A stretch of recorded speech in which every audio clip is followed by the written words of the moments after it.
Chilling new details about the alleged Long Island serial killer, who authorities say was living a double life for more than a decade. For 13 years, for bodies on the same stretch of Long Island Beach went unidentified by name, only by number. It would take a discarded pizza crust, a decade-old pickup truck, and a burner phone used to mock a grieving family to finally connect all of it to one man. He spent years hiding in plain sight, working as an architect an hour outside the city he was found in. In May 2010, a 23-year-old woman named Shannon Gilbert calls 911 from a client's home on Long Island. She sounds frightened. She tells the dispatcher someone is trying to hurt her. By the time police arrive, she's gone. Officers begin searching the area near Ocean Parkway, a quiet stretch of road running along Long Island's South Shore barrier island. They're looking for Shannon Gilbert. They don't find her. Instead, in December 2010, they find 4 other women. Melissa Barthélemy, 24, Megan Waterman, 22, Amber Lynn Costello, 27, Maureen Brainerd Barnes, 25. All have been working as escorts. All had disappeared between 2007 and 2010 after meeting clients through online listings. All are found within a quarter mile of each other along the same stretch of road. The press names them the Gilgo Four. But as investigators continue searching the area over the next several months, the scope of what they're dealing with keeps expanding. More remains are found nearby, some going back years earlier, some only partially identified. By the time the full picture emerges, the killings span nearly 2 decades, from 1993 to 2010, and cross multiple counties. Before the investigation, before the arrest, before any of what follows, these are the 8 women Rex Heuermann would eventually admit to killing. Sandra Costilla, 28. Her remains were found by hunters in a wooded area of the Hamptons in November 1993. For almost 30 years, her death had no connection to the Gilgo Beach case at all. It wasn't until 2024 that DNA work linked her to Heuermann. Karen Vergata, 34. Her partial remains were found on Fire Island in April 1996.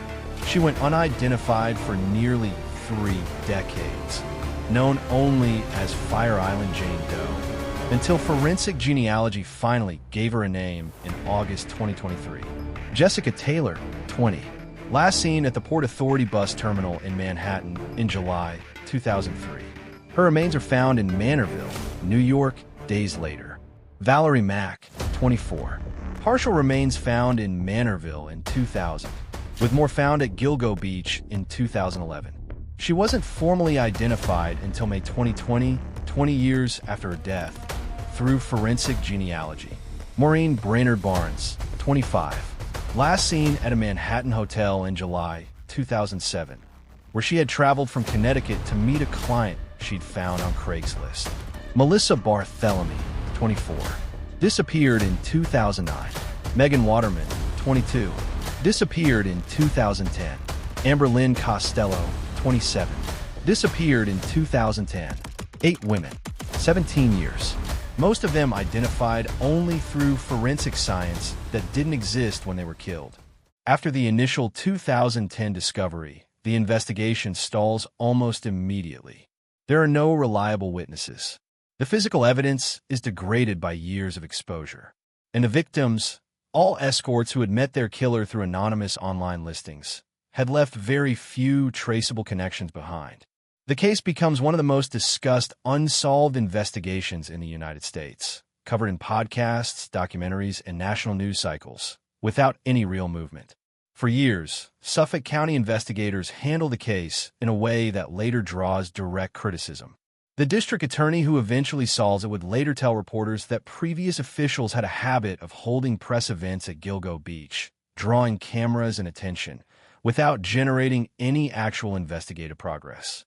That changes in February 2022 when a new multi-agency task force is quietly formed. Suffolk County, the New York State Police, and the FBI working together without press announcements, without media events, and without telling the suspect they'd begun looking again. That deliberate silence is part of what eventually works. The task force starts with the oldest physical lead in the file, a witness description from 2010. Amber Costello's roommate had told investigators that one of Amber's regular clients drove a distinctive vehicle, a large, first-generation pickup truck, described in detail. 13 years after that description was first recorded, investigators run it through updated vehicle registration databases.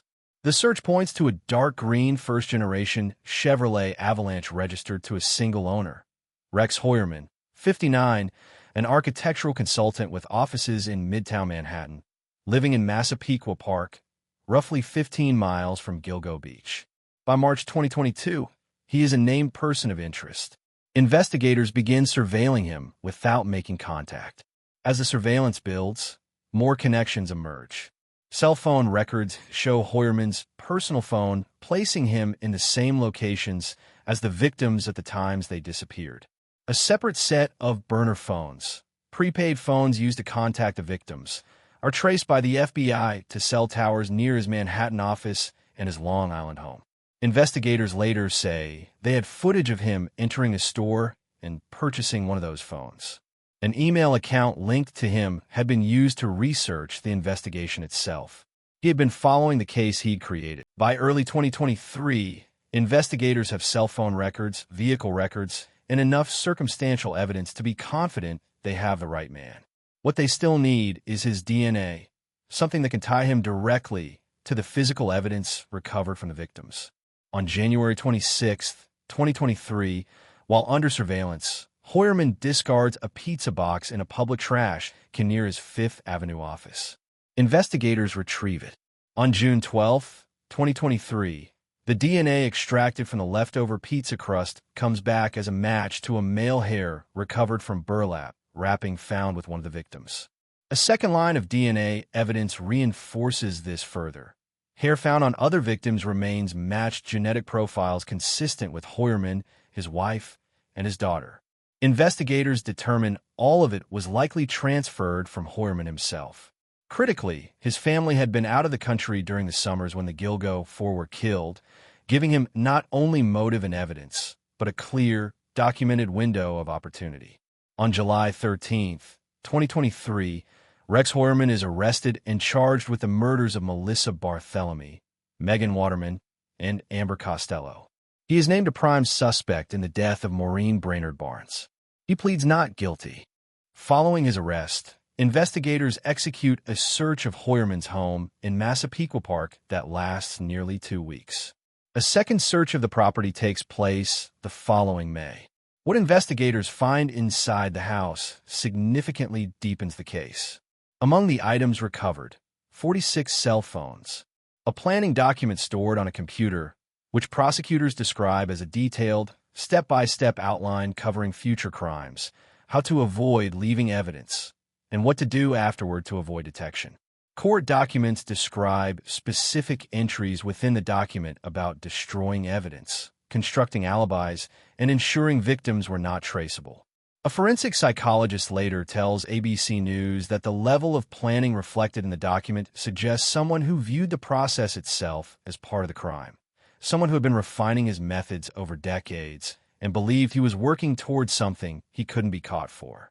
Investigators also recover records showing Heuermann had used online accounts to search for information about the investigation, news coverage of the victims, and material about the case's progress.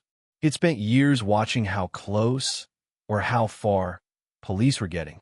Over the following 18 months after his arrest, the case against Heuermann grows in a way that surprises even investigators who had worked on it for years. In January 2024, he is charged with the murder of Maureen Brainerd Barnes. A hair found with her remains is genetically consistent with a DNA profile from Heuermann's wife. Investigators conclude it was transferred from Heuermann himself. In June 2024, he is charged with the murders of Jessica Taylor and Sandra Costilla. The Costilla charge pushing the known timeline of the killings back to 1993, a full 17 years earlier than investigators had originally believed the crimes began. By December 2024, a further indictment adds Valerie Mack. Each new charge requires its own evidentiary chain. Each one represents years of work by the task force, long after the original 2023 arrest. On April 8, 2026, 1,000 days after his arrest, Rex Heuermann walks into a Suffolk County courtroom and reverses his position entirely. He pleads guilty to all 7 murders he's been charged with. Then he goes further. Without being asked, he admits in open court to an 8th killing. Karen Vergata, the woman found on Fire Island in 1996 whose case had never been formally charged against him. As part of the plea structure, he is not separately prosecuted for her death. In exchange for the plea, he receives multiple consecutive life sentences with no possibility of parole. He waives his right to appeal, and he agrees to cooperate with the FBI's Behavioral Analysis Unit, the division that studies patterns in violent crime, to assist in other ongoing investigations. Prosecutors note that by the time of the plea, the evidence against him was extensive enough that conviction at trial was considered extremely likely. Legal analysts unconnected to the case tell reporters the plea likely reflects that calculation more than any change in Heuermann himself. Rex Heuermann spent 30 years operating in plain sight, a Manhattan architect, a Long Island homeowner, a person with no criminal record, and, until 2023, no public connection to one of the most widely discussed unsolved cases in American history. What finally stopped him wasn't a tip, or a confession, or a mistake in the moment. It was the slow, quiet accumulation of forensic technology catching up to crimes that had been committed long before the tools to solve them existed. Let me know in the comments. Do you think this case would have been solved without forensic genealogy, or was that the piece that made everything else possible?